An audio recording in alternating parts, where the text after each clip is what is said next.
Do you think that the United States should continue to see itself as a European power?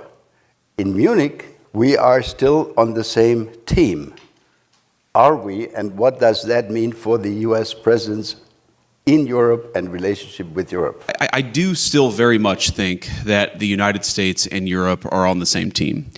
And sometimes I've been criticized as a hyper-realist, right? I think of foreign policy purely in terms of transactional values. What does the America get out of it? What do the rest of the world get out of it? And try to focus so purely on the transactional value of it that we ignore sometimes the humanitarian or the moral side of it.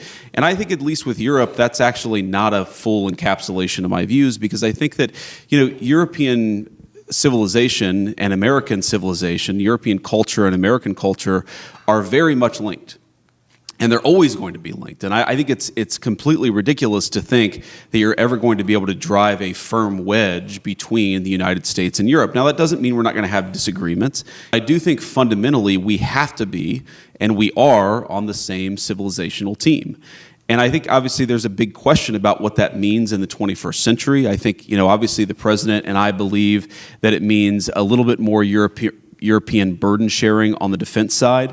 I think that it means that all of us, frankly, on both sides of the Atlantic have gotten a little bit too comfortable with the security posture of the last 20 years, and that, frankly, that security posture is not adequate to meet the challenges of the next 20 years. So I do think that we're in one of these phases where we're going to have to rethink a lot of big questions, but I do think that we should rethink those big questions together. That is a fundamental belief of both me and the president.